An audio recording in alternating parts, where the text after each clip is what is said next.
Hello everyone. तो अभी हम इस सिंपल से क्वेश्चन को डिस्कस कर लेते हैं। इसमें दिया है smooth uniform rod of length L and mass M has two identical beads one and two of negligible size each of mass m which can slide freely along the rod. Initially the two beads are at center of the rod and system is rotating with angular velocity omega naught about an axis perpendicular to the rod and is passing through its midpoint. ठीक है। There are no external forces when the bead reach the end of the rod the angular velocity of the system is. ठीक है, इसका solution देख लेते हैं। ठीक है, आसान ही है, एंगुलर मोमेंटम कंजर्वेशन से ये सॉल्व हो जाएगा। ठीक है, तो देखते हैं कैसे करेंगे। देखो, सबसे पहले रॉड है एक। ठीक है, रॉड है। ठीक है, इसमें दो बीड्स लगे हुए हैं। ठीक है, आपस में यहाँ पर जुड़े हुए हैं एक्सिस ऑफ रोटेशन के पास। ठीक है, नेग्लिजिबल मास, नेग्लिजिबल साइज के है। ठीक है, मास इनका दोनों का एम है, एम एम। ठीक है, तो इसको एंगुलर वेलोसिटी दी गई ओमेगा, ओमेगा नॉट। ठीक है, तो ये बीड, इस पे सेंट्रीफ्यूगल फोर्स लगेगा बाहर को। ठीक है, सेंट्रीफ्यूगल फोर्स लगेगा दोनों बीड्स पे बाहर को।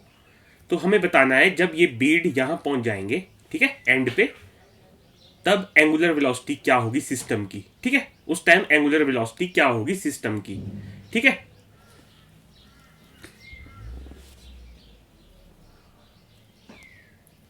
तो इसको हम कैसे करेंगे। देखो देखो, no external torque is acting, net torque is acting on the system, therefore angular momentum is conserve. ठीक है, कांस्टेंट होगा। ठीक है, एंगुलर मोमेंटम चेंज नहीं होगा। तो एंगुलर मोमेंटम को कंजर्व करेंगे हम इस क्वेश्चन में। ठीक है, तो कैसे करेंगे एंगुलर मोमेंटम को कंजर्व, तो वो देख लेते हैं। देखो, जब बीड एक्सिस ऑफ रोटेशन के पास होंगे, ठीक है, तो उनका मास कंसीडर नहीं करना है। ठीक है, उस टाइम वो दोनों बीड मोमेंट ऑफ इनर्शिया में कंट्रीब्यूट नहीं कर रहे हैं। ठीक है, इसको ध्यान से समझो स्टेटमेंट को, क्यों नहीं कर रहे हैं। एम आर स्क्वेयर आई होता है, एम आर स्क्वेयर। ठीक है, और आर कितना है यहाँ पर, आर जीरो है। ठीक है, दोनों दोनों बीड्स के लिए इनिशियली जब वो एक्सिस ऑफ रोटेशन पे है दोनों बीड्स, तो आर जीरो है। ठीक है, आर जीरो होने से क्या हुआ, आर जीरो होने से, ठीक है, वो मोमेंट ऑफ इनर्शिया में कंट्रीब्यूट नहीं करेंगे, सिर्फ रॉड कंट्रीब्यूट करेगी मोमेंट ऑफ इनर्शिया में। ठीक है, तो होगा क्या, इनिशियली हम एंगुलर मोमेंटम जो लिखेंगे वो लिखेंगे आई नॉट ओमेगा नॉट। ठीक है, आई नॉट कैसे लिखेंगे, आई नॉट निकलेंगे, लिखेंगे। देखो, मास कितना है रॉड का, एम, कैपिटल एम। ठीक है, और लेंथ है एल, तो एम एल स्क्वेयर बाय 12। ठीक है, ये हो गया मोमेंट ऑफ इनर्शिया रॉड का। लेकिन इसमें मोमेंट ऑफ इनर्शिया बीड का नहीं लेना, ये ध्यान रखना। क्यों नहीं लेना, देखो, बीड है एक्सिस ऑफ रोटेशन के बिल्कुल साथ में, और आर जीरो है, तो आई जीरो है, तो एल भी जीरो है इसका। ठीक है, तो मोमेंट ऑफ इनर्शिया कंट्रीब्यूट कौन कर रहा है, रॉड कंट्रीब्यूट कर रही है सिर्फ। ठीक है, तो अब देखो कैसे करेंगे। ठीक है, देखो, मोमेंट ऑफ एंगुलर मोमेंटम में लिखूंगा M L square by 12 omega naught. ठीक है, आई ओमेगा नॉट, ये लिखूंगा मैं M L square by 12 omega naught. ठीक है, अब देखो, जब ये बीड, ठीक है, रॉड के एंड पे आ जाएंगे सेंट्रीफ्यूगल फोर्स के कारण। सेंट्रीफ्यूगल फोर्स कितना लगता है, देखो, जब भी कोई चीज रोटेट करती है ना, सेंट्रीफ्यूगल फोर्स लगता है एम ओमेगा स्क्वेयर आर। ठीक है, एम ओमेगा स्क्वेयर आर, इतना फोर्स बीड पे लगेगा बाहर को, एम ओमेगा स्क्वेयर आर। इस फोर्स के साथ बीड एक्सिलरेट करेगा बाहर को। ठीक है, और वो एंड पे पहुंचेगा, एंड पॉइंट पे, दोनों बीड के साथ ऐसा ही होगा, और वो एंड पॉइंट के ओर पहुंचेंगे। ठीक है, एंड पॉइंट तक पहुंचेंगे। ठीक है, तो एंड पॉइंट पे क्या होगा, एंड पॉइंट पे हमारे को इस सिस्टम की एंगुलर वेलोसिटी को बताना है। ठीक है, इस सिस्टम की एंगुलर वेलोसिटी क्या होगी जब ये एंड पॉइंट पे पहुंचेंगे। ठीक है, तो कैसे करेंगे इसको देख लेते हैं। देखो, एंगुलर मोमेंटम कंजर्व करो, क्योंकि इस पे कोई नेट एक्सटर्नल टॉर्क नहीं लग रहा है सिस्टम पे, तो एंगुलर मोमेंटम कंजर्व होगा, ठीक है, एंगुलर मोमेंटम कांस्टेंट होगा, ठीक है। कैसे होगा, देखो L initial equal to L final, ठीक है।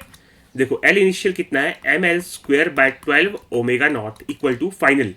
देखो फाइनल क्या होगा, फाइनल होगा, देखो फाइनल रॉड का moment of inertia I naught plus दो बीड है ना, कितने डिस्टेंस पे, एल बाय 2 पे पहुंच गए अब, ठीक है, एल बाय 2 पे पहुंच गए दोनों बीड। तो एल बाय 2 डिस्टेंस पे मास को मल्टीप्लाई करो एल बाय 2 स्क्वायर 2 टाइम्स, ठीक है। ये हो गया मोमेंट ऑफ इनर्शिया, ये लिखा हमने मोमेंट ऑफ इनर्शिया, और इसके साथ ओमेगा डैश को मल्टीप्लाई कर लो। इस पॉइंट पे आने के बाद एंगुलर वेलोसिटी बदल जाएगी सिस्टम की, ठीक है। तो ये था, ये क्वेश्चन लिखनी होती है, ठीक है। इस पे डायरेक्ट सवाल क्वेश्चन आ जाते हैं हमारे पास, ठीक है। तो आपको ध्यान से करना होता है सॉल्व। देखो M L square by 12 omega naught equal to I naught कितना है, M L square by 12 plus 2 into 2 M L square by 4 omega dash, ठीक है। यहाँ से 2 से कट इसको, तो यहाँ से 2 कॉमन ले लो, 2 6 यहाँ 6, ठीक है।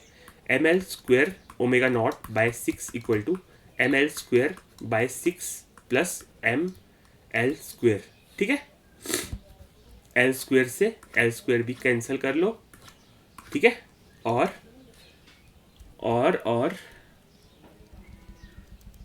ओमेगा नॉट बाय 6 को लिखो, ठीक है, equal to M by 6 plus M omega dash, ठीक है, या एम भी है, ठीक है, एम। तो ये बनेगा M omega naught by 6 equal to M plus 6 M by 6 omega dash, ठीक है। 6 से कैंसिल करो 6 को, और ओमेगा डैश की वैल्यू क्या आती है हमारे पास, M omega not upon M plus 6 M, ये आ गई ओमेगा डैश की वैल्यू, ठीक है।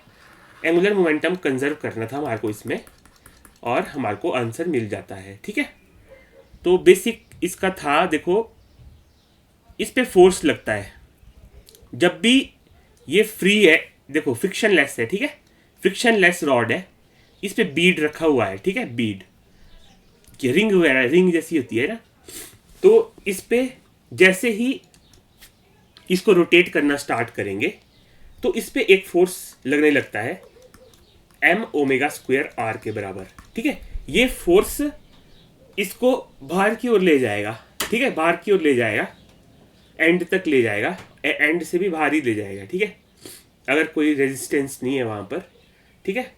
तो एंड तक, एंड पर पहुँचने तक एंगुलर वेलोसिटी में कितना फर्क आ जाता है, यहाँ से हमारे को पता लगता है, ठीक है। एंगुलर मोमेंटम कंजर्व करके हमारे को पता चल जाता है इतना, ठीक है, इतना चेंज हो जाता है। क्या पता लग रहा है हमारे पास, एंगुलर वेलोसिटी डिक्रीज हो गई है, ठीक है। देखो एम है ना, M upon M plus 6 M, M plus 6 M, M plus 6 M greater है एम से, ठीक है। तो ये वेलोसिटी जो एंगुलर वेलोसिटी है ये डिक्रीज कर गई, जैसे ही बीड बाहर पहुंचे मोमेंट ऑफ इनर्शिया सिस्टम का बढ़ गया और एंगुलर वेलोसिटी डिक्रीज हो गई। आई होप आपको समझ में आएगा, देख लीजिए आप इसको। Thank you very much.